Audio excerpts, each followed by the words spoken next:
Halo teman-teman, apa kabar? Semoga baik.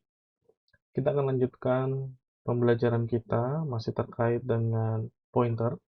Secara spesifik, kita akan membicarakan tentang dynamic allocation. Yuk kita mulai. Kita akan mulai sesi ini dengan motivasi.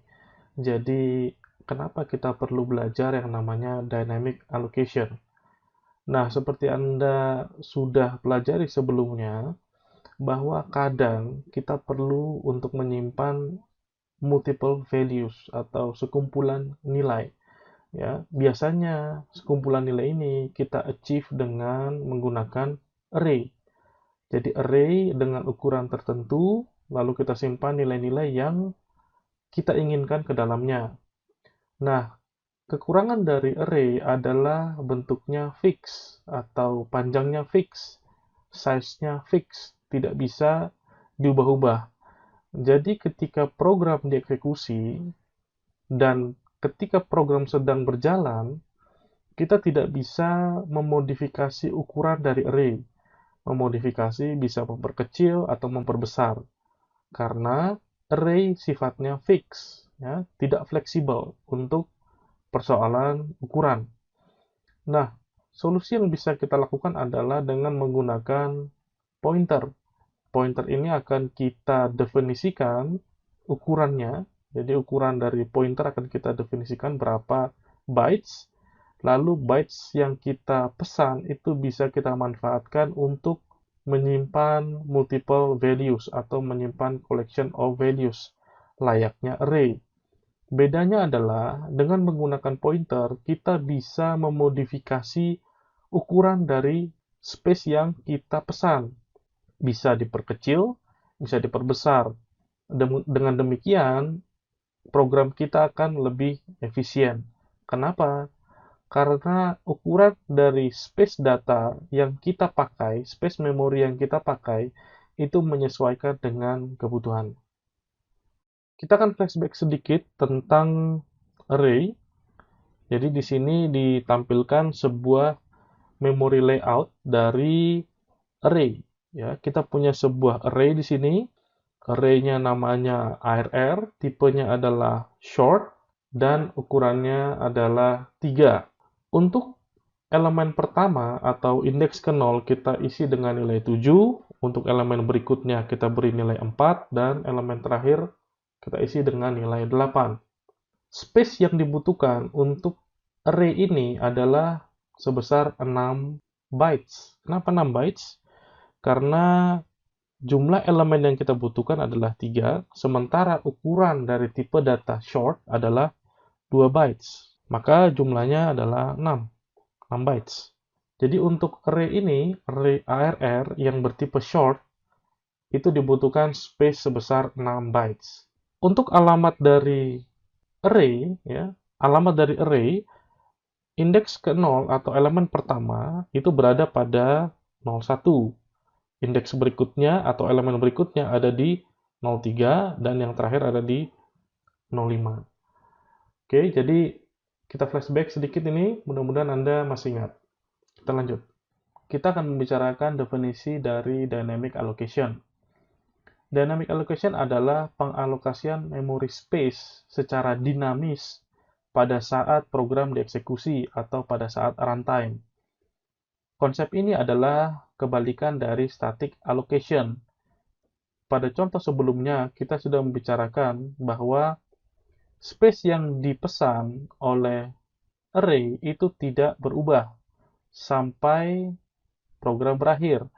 Jadi ketika Anda memesan 200 bytes, maka 200 bytes itu tidak bisa diperbesar atau tidak bisa diperkecil. Perlu diingat bahwa konsep dynamic allocation diaplikasikan pada situasi-situasi non-deterministik, di mana ruang memori yang dibutuhkan itu belum terdefinisi pasti pada saat program dieksekusi. Jadi bisa saja pada saat dieksekusi pertama kali disediakan ruang sebesar 200 bytes. Tapi di sepanjang runtime, ukuran ini tidak lagi memenuhi kebutuhan program, maka perlu diperbesar atau justru sebaliknya perlu diperkecil. Oleh sebab itu, kita tidak tahu pasti berapa ukuran dari memory space yang dibutuhkan oleh program. Selanjutnya, pada saat Anda memperbesar atau memperkecil ruang dari memori atau ruang dari space, bisa saja dilakukan pemindahan lokasi. Itu tergantung dari layout memori Anda dan bagaimana sistem operasi memanage memori Anda. Untuk dapat mengaplikasikan konsep dynamic allocation, kita perlu menginclude stdlib.h. Jadi Anda perlu mengimpor stdlib.h pada program Anda. Beberapa fungsi yang umum dipakai akan kita bahas. Yang pertama adalah malloc, digunakan untuk mengalokasi space. Lalu ada realokasi, jadi bukan relokasi ya. Realokasi untuk memodifikasi ukuran dari space yang Anda pesan. Lalu ada free untuk melepaskan memori atau melepaskan space yang Anda pesan. Yang berikutnya adalah calloc. Bagian ini akan menjadi tugas Anda untuk menginvestigasi. Fungsi yang pertama adalah malloc. Fungsi malloc digunakan untuk memesan memory space, ya. Memory space yang dipesan itu bentuknya continuous. Berbeda dengan pada saat Anda mendeklar array, Anda cukup menyebutkan size-nya saja. Oh, size-nya 100, tipe datanya adalah short. Di sini Anda tidak bisa lakukan seperti itu. Anda harus sebutkan bahwa ruang memori yang saya perlukan sebesar 200 bytes. Hal berikutnya yang perlu Anda ingat adalah memory space yang Anda pesan itu tidak terinisialisasi. Artinya, bisa saja berisi nilai-nilai sampah. Nanti kita lihat contohnya. Pertanyaan untuk Anda adalah bagaimana jika Anda memesan space sebesar 0 bytes. Kira-kira apa yang terjadi?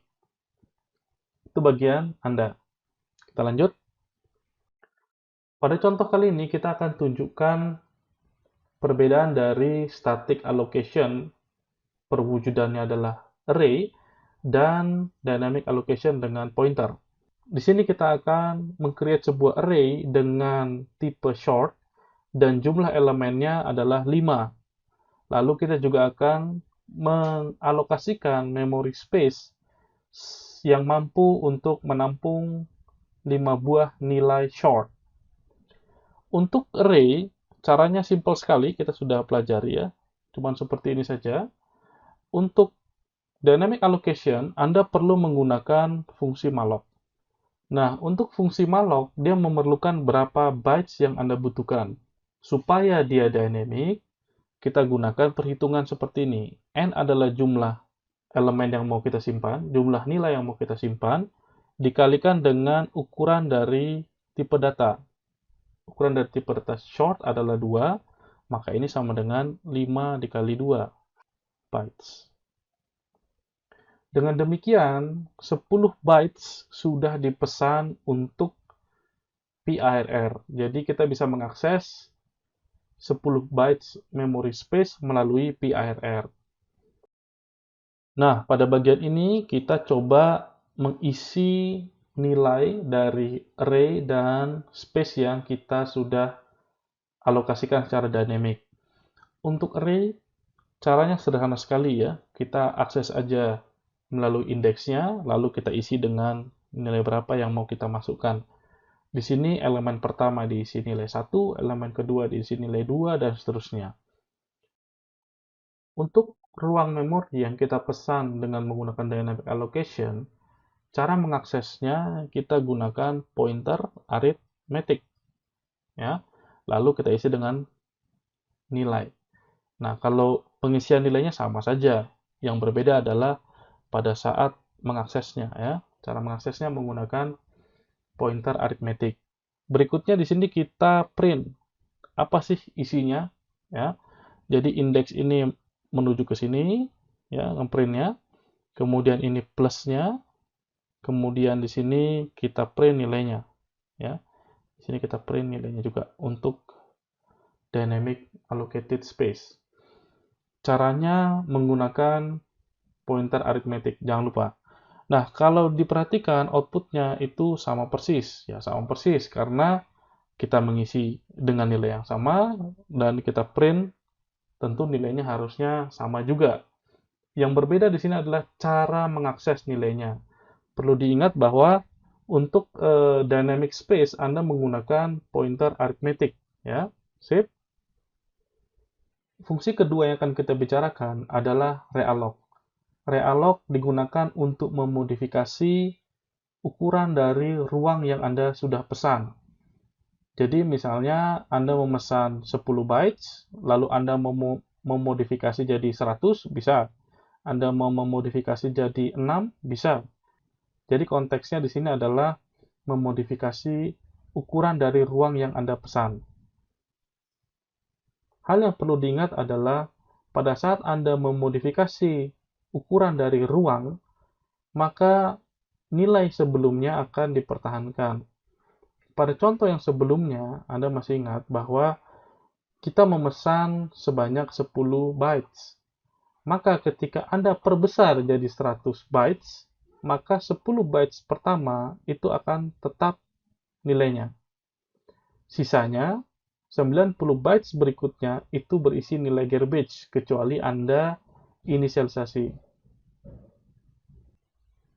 Berikut ini adalah contoh yang merupakan hasil modifikasi dari contoh sebelumnya terkait malloc. Di sini kita tambahkan aspek pengubahan space menggunakan realloc, bagian ini. Lalu kita juga menghapus bagian array. Oke, di awal kita definisikan dulu pointernya. Nih. Lalu kita pesan ruang memorinya dengan menggunakan malloc. Sebesar berapa? 10 bytes. Kenapa 10? Karena n adalah 5, sementara ukuran dari short adalah 2.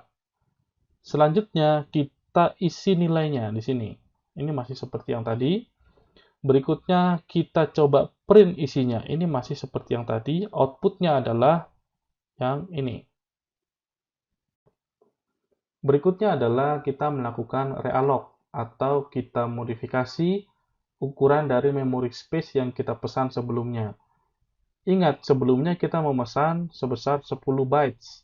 Sekarang, kita memesan 2 kali lipat dari yang sebelumnya. Di sini, kita mendeklarasikan sebuah variabel baru namanya m, lalu nilai m adalah 2 kali n, di mana n adalah 5.